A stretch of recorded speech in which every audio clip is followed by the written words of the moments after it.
नमस्कार. प्राध्यापक बी.जी. मांगले जागर टाइम्समध्ये आपल्या सर्वांचं मी स्वागत करत आहे. मित्र, मराठा आरक्षण योद्धा मनोज जरांगे पाटील यांचा आज निर्णय होणार, निवडणुकीच्या संदर्भातला उद्या होणार, अशी जी एक मनामध्ये अनेकांच्या वेगवेगळ्या वार्तांनी उत्सुकता होती. काही राजकारण्यांच्या पोटात गोळा होता. काही राजकारण्यांना फार खुश वाटत होतं की आपल्या बाजूनं कदाचित निर्णय होईल.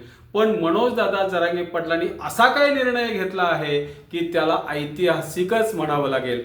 लक्षात घ्या, आजची ही पोस्ट आपण शेवटपर्यंत ऐका, फार मोठी केलेली नाही, आवर्जून ऐका.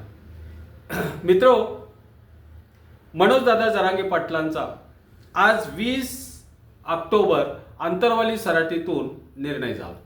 साऱ्या राज्यातनं मराठा उमेदवार आणि मराठा लढाईला इच्छुक असणारे आमचे कार्यकर्ते,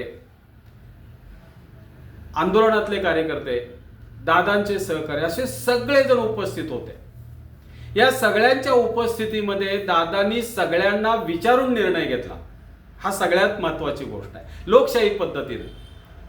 आणि सगळ्यांना जाणवून दिलं की माझी बुद्धिमत्ता ही अशी कुठल्या तरी एका कोडग्या माणसासारखी नाही. माझ्यावर अन्याय करणाऱ्या माणसाला सुद्धा मी व्यवस्थितच ट्रीट करतो. अगदी फारच सुंदर असा निर्णय म्हणावा लागेल. अर्थात या निर्णयाचा काही भाग हा पुन्हा 29 तारखेला आहे बरं का. कारण तसे हातामध्ये त्यांनी बऱ्यापैकी आपल्या ज्याला आपण काढण्या म्हणतो त्या ठेवलेल्याच आहेत. त्याने असा निर्णय घेतला. सगळ्यात प्रथम त्यांनी पहिला असं सांगितलं की मला निवडणूक लढवायची नाही, मला राजकारणात जायचं नाही, राजकारणाची मला आवड नाही, मला कोणत्याही परिस्थितीत कुठलंही राजकारणातलं पद घ्यायचं नाही. फक्त हा निर्णय घेण्यापूर्वी, आजचा हा निर्णय घेण्यापूर्वी एक म्हणजे तुम्ही सर्वांनी मला आश्वासित करायचं की मी आणि माझा समाज, माझा चळवळीचा लढा, माझा आरक्षणाचा लढा हा कुठं बंद पडता कामा नये.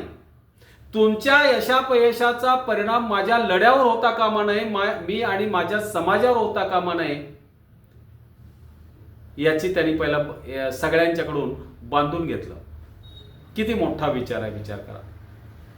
कारण त्यांना माहिती आहे निवडणूक म्हटल्यानंतर हार आणि जीत आहे. काही कारणानं हार झाली तर हे बरेच जण नाराज होऊन निघून जातील. तसं घडवायचं नाही. आपल्याला अजूनही फार मोठा लढा शिल्लक आहे. आणि मराठा आरक्षण हे आपलं उद्दिष्ट आहे. हे उद्दिष्ट गाठोस तोपर्यंत आपली जमा झालेली एकही संघटन हे त्यांना मोडू द्यायचं नव्हतं. म्हणून त्यांनी इतका सुंदर निर्णय घेतला की या निर्णयामध्ये सगळ्या गोष्टी, विशेषतः विरोधकांना सुद्धा त्यांनी म्हणजे जळवलं असेल त्यांच्या बुद्धिमत्तेनं, असं मला वाटतंय. त्यांनी 2 गोष्टी सांगितल्या. एक तर आपण उभा राहायचं म्हणजे लढवायचं का पाडायचं. व्यक्तिशः मला लढवायचं नाहीये किंवा मला राजकारणात पडायचं नाही.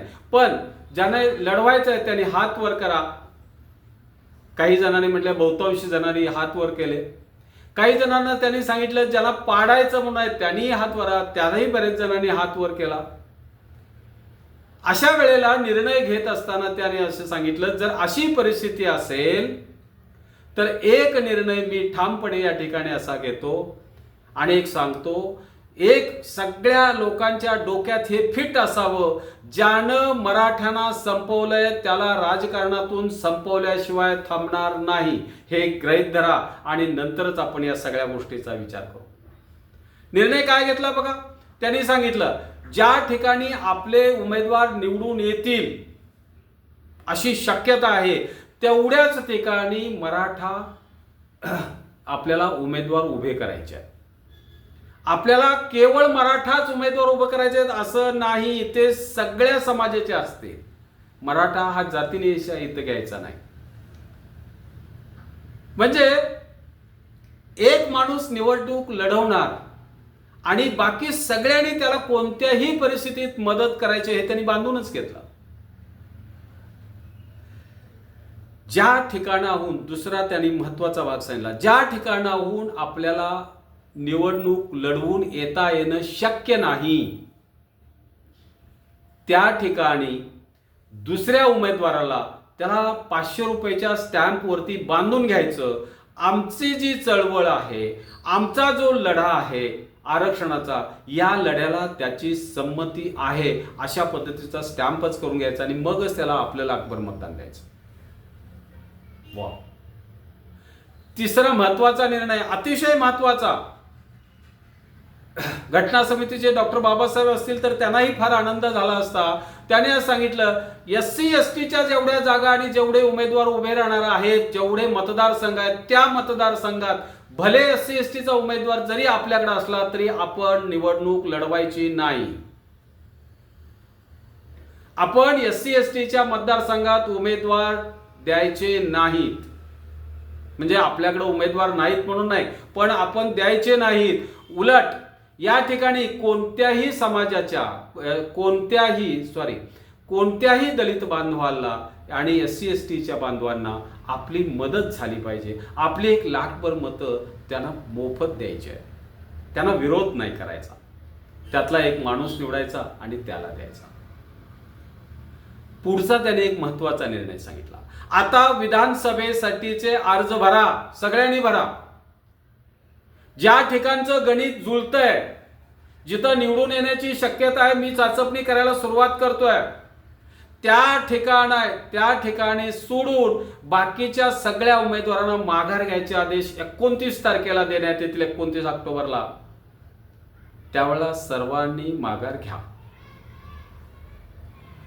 आणि सर्वात महत्वाचा जो निर्णय आहे तो असा, इलेक्शन केवळ मराठा समाजावरती लढायचं नाही. इलेक्शनसाठी म्हणजे सर्व जाती धर्माच्या, त्याच्यामध्ये मुसलमान असतील, धनगर असतील, दलित असतील, सर्व 18 पगड जातीच्या असतील, एवढे सगळे बांधव, कारण निवडणूक उमेदवार सुद्धा आपण तसेच द्यायचे आहेत, केवळ मराठा समाजाचे नाही. अशा सर्व बांधवांना एकत्रित घेऊनच आपण लढाई करायची आहे. त्यानंतर अत्यंत महत्वाचा, निवडणूक म्हटल्यानंतर हार जीत आहे. अशा परिस्थितीमध्ये जर एखाद्याला चुकून हार जर पत्करावी लागली तर तो नाराज होऊन जाता कामा नाही. त्यानं जायचं नाही. त्यानं या आरक्षणाच्या लढाईमध्ये दुप्पट वेगानं काम केलं पाहिजे. आणि मगाशी मी तुम्हाला सांगितलं की माघार घ्यायचा 29 तारखेला आदेश ज्याला दिलेला आहे, ज्यांना सांगितलं की तुम्ही आता या मतदारसंघातून सगळ्यांनी किंवा काही जणांनी तुम्ही माघार घ्यायचे आहे, एक सोडून बाकीचं घ्यायचे आहेत, तर असं माघार घ्यायला सांगितलेल्या उमेदवारांनी माघार घ्यायचंच.